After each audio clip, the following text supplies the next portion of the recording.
Hey, I'm Ben from AuthenTech, and today we're running another fun and interesting side-by-side camera test between the newly released GoPro HERO 2018 model versus the Yi 4K Plus. I already posted a few videos on this new GoPro. Make sure you check those out after this one. As always, all the links will be down below. Now, before you start writing some hate messages, I'm purposely using the Yi 4K Plus for three main reasons. First, the original Yi 4K that's currently priced at $169 on Amazon. Yes, it's more comparable in price to this GoPro, but it was released in July 2016. That's almost 2 years ago. Yes, that camera was good, and yes, price is still very nice, but it's way old, and brings me to reason number two. I sold mine forever ago. Once I saw how much better the Yi 4K Plus is, there's no reason to hold on to an older model. And lastly, let's compare pricing. The new GoPro HERO is targeted for the budget-friendly market, right? At $199, not super affordable in my opinion, but the Yi 4K Plus is currently $299 on Amazon, just $100 more.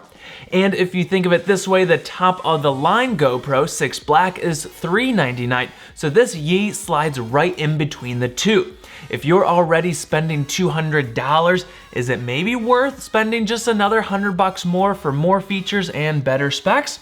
Well, let's find out and jump right into some side-by-sides. First up, GoPro is limited at 1440 or 1080 60 FPS, kinda lame.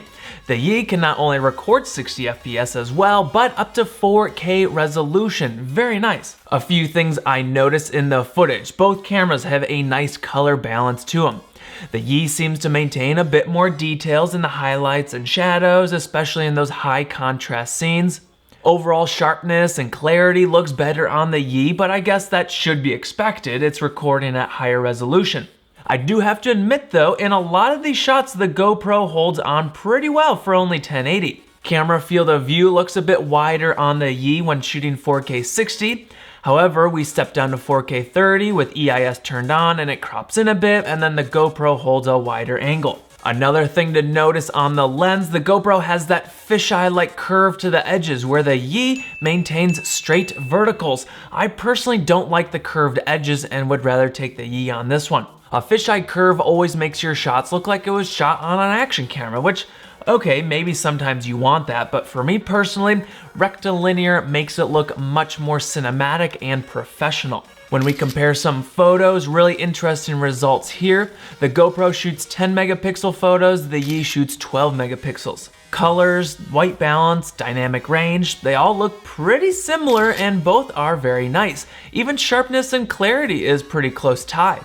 GoPro has that wider field of view, but with those curved, bendy edges versus Yi's straight verticals. Overall, if I had to declare a winner here, I think I'd give it to the Yi, but man, it's a pretty close tie. And this is a quick audio test on the GoPro 2018, and this is audio on the Yi 4K Plus.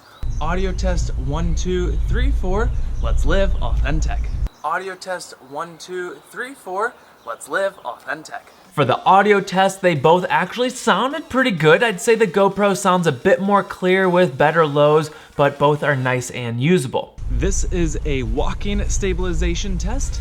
Electronic image stabilization is turned on for both. 1080 60 FPS on the GoPro, 4K 30 on the Yi 4K Plus. And this is a jogging stabilization test. As for stabilization, I'd say the Yi looks to be doing a better job at smoothing out the bumps and wobbles, producing a smoother shot overall. However, in low light conditions like seen here, you can notice a lot more of that motion blur and EIS at work. Not necessarily a good thing. Now, either way, I'd definitely take the EIS on the Yi over the GoPros, but just keep all this in mind when shooting in low light conditions. And that brings us to our last test, some nighttime shots. Again, I left the EIS turned on for both, but since the Yi's only recording at 30 FPS, there's still a good bit of that motion blur. As for dynamic range and colors, both look pretty good and semi-comparable. The Yi seems to have a bit higher exposure with more details in the shadows, but with higher noise and grain. Versus the GoPro has those darker blacks, less details, but looks a bit smoother overall. So my concluding thoughts, the Yi's overall image quality simply looks better with lots more shooting resolutions, customization, slow motion, the list of pros just keeps going, but yes, it's $100 more.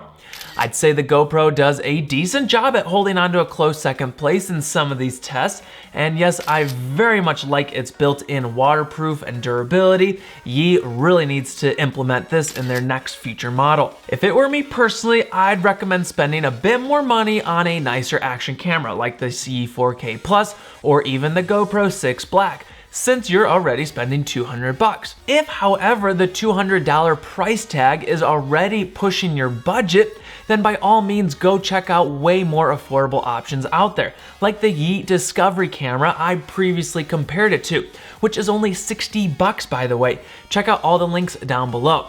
I'm always interested in hearing your guys' thoughts, so leave me a comment right below that thumbs up button.